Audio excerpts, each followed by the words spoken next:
Lou Doty and the Angels. Yeah. So I just wanted to acknowledge a few folks that are here. Ron and Mary Felix, I think they were out there here sitting in the back today. And Arlene Bay, who has been out for a while. She's back. Glad to have her back. And today my mom is here with me. So,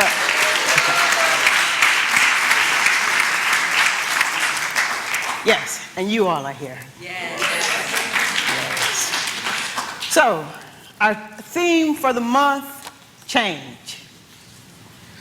The principles we are working with today, spiritual principle number 1, we believe in God, the living spirit, almighty one, indestructible, absolute, and self-existence cause. You can find the spiritual principles in the back of your seats. I'm sorry, I forgot to remind you of that. Let me start over. We believe in God, the living spirit, almighty one, indestructible, absolute, and self-existence cause. This one manifests itself in and through all creation, but is not absorbed by its creation. We believe in God. We believe in the individualization of the Spirit in us, and that all people are individualizations of the one Spirit. Spiritual principle number 3, we believe in the eternality, the immortality, and the continuity of the individual soul, forever and ever expanding. Spiritual principle number 5, we believe the ultimate goal of life to be a complete freedom from all discord of every nature, and that this goal is sure to be attained by all. Change. Well, it's been a year of change. So I'm going to say this. If there's any children in the house, if there's children that you don't want them to hear the next few words out of my mouth, you should close their ears now. But I was thinking about change, and I can only give it to you the way it comes to me. I was thinking about change, and it's been so full and so rich that the only way I can explain my experience of change to you these past 11 months, that it's been like a long night of romance.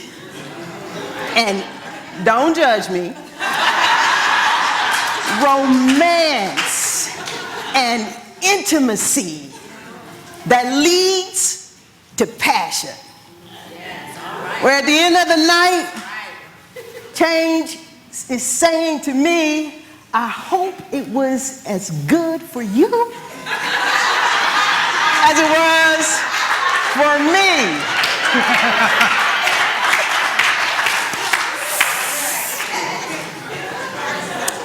Yeah, it's been informing and transforming. It's been conspiring and it's been inspiring.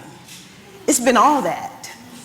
I don't know what it's been for you, but that's what it has been for me. Informing and transforming, conspiring and inspiring, and on and on and on and on and on. Change. We said early on in the year that change was our grand invitation to discover and not to seek. To discover what is already within us, to behold it, to open up to it, to be transformed by it, to make known visible the invisible, what's already within us. We worked with a definition of change that was found in Neil Donald Walsh's book, When Everything Changes, Change Everything. And in it, he said, Change is the shifting of any circumstance, situation, or condition, physical or non-physical, in such a way that the original is rendered not merely different from what it was, but altered so radically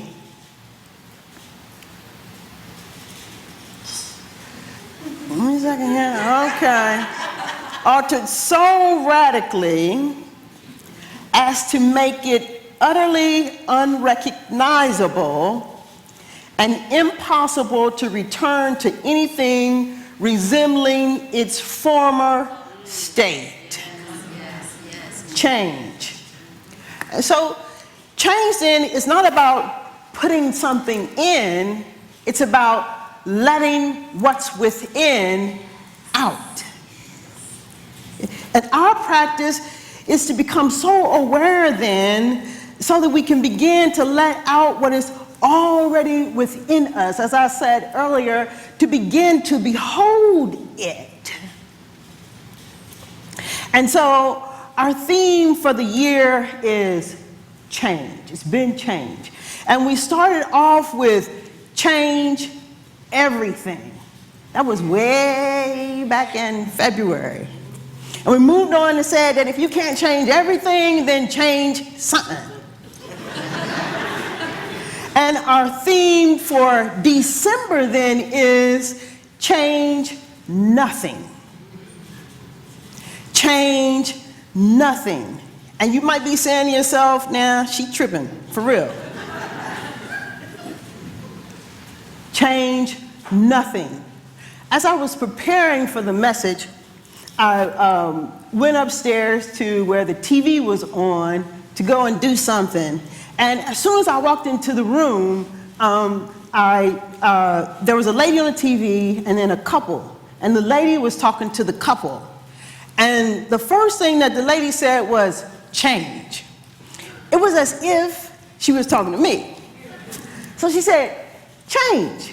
I mean, immediately as I walked into the room. And then she said, funny thing about change is that nothing changes. I said, what? Talking to me? Funny thing about change is that nothing changes. So I started thinking about that. What exactly was she saying? That nothing changes. And it's true. We say that we are already whole, perfect, and complete, and that nothing needs to change. We are already perfect. We are already perfect. So I started thinking change, nothing, nothing to change, perfection. And Ernest Holmes says that we live in a perfect universe. He says on page 184 in the Science of Mind textbook, we must seek to realize the spiritual universe regardless of any condition which appears, if we would embody the greatest good. If the spiritual universe were not perfect, it could not exist for a single moment. If you and I were not already perfect, we couldn't exist for one single moment. The truth is indivisible and whole. God is complete and perfect. A perfect cause must produce a perfect effect. Yes. Disregarding all evidence to the contrary, the student of truth will maintain that he lives in a perfect universe and among people potentially perfect. Let me say that part one more time. The student of truth will maintain that he lives in a perfect universe and among people potentially perfect. He will regulate his thinking to meet this necessity and will refuse to believe in its opposite. At first, he may be influenced by conditions and he may appear to be weak, but as time goes on, he will prove to himself that his position is a correct one. For that which appears imperfect will begin to slip from his experience. To to daily meditate on the perfect life, and to daily embody the great ideal is a royal road to freedom, to that peace which passes understanding, and is happiness to the soul of man. He goes on to say that we cannot afford to believe in imperfection for a single second. To do so is to doubt God. It is to believe in a power apart from God, to believe in another creator. Let us then daily say to ourselves, perfect God within me, perfect life within me, which is God, come forth into expression through me as that which I am. Lead me ever into the paths of perfection and cause me to see only the good. By this practice, the soul will become illumined and will acquaint itself with God and be at peace. Sounds good to me. Yes. One thing then, I know that which is seeking to express in us, through us, and as us is greater than that anything that confronts us. Greater than anything that confronts us. So change has had a lot to say. So much so that I thought it would be good and worthy of review. Now, this ain't for you, this is for me. So we started out by saying then that until you make the decision to change, that everything will, that until you make the decision to change, you will experience the same thing over and over and over again. Until you and I make this decision. You can count on it. You can bet on it. You can take it to the bank. It'll be the same day in and the same day out. The good news, however, is that there's more to you than meets the eye. There's more to me than meets the eye. It's so important that you remember this. I want you to tell your neighbor that there's more to you than meets the eye. Go ahead, turn to the one on your left and turn to your other neighbor. There's more to you than meets the eye.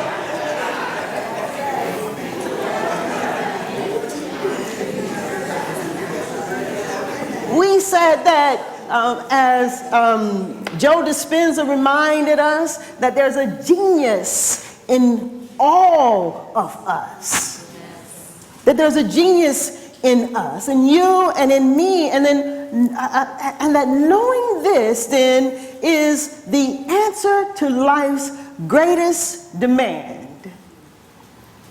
Change nothing. And if we don't understand this about ourselves, then we will continue on our relentless chase to keep things the same.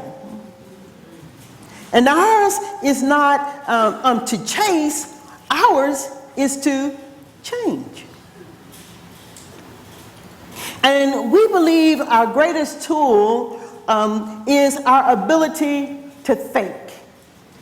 Here we believe that thoughts are things.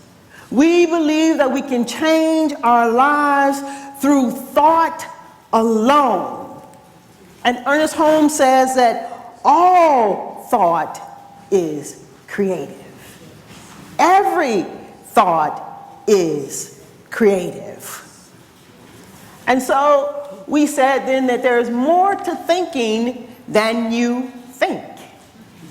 There's more to thinking than you think. And if we would slow down long enough to look at our thoughts, then we would see that there are thoughts that we have that we are aware of, and then that there's way more thoughts that we have that we are unaware of. And most of these thoughts then are about the past. We said that our past can consist of what happened a minute ago, what happened a day ago. We said our past can be whatever happened a year ago, 5 years ago, 10 years ago, 20 years ago, 50 years ago, 60 years ago. Our past. But when we look at it, we'll see that it was just merely a moment in time that's taken up way too much of our time. And if the past is the only thing then that's on your mind, Ernest Holmes says then that we have become obsessed then with the future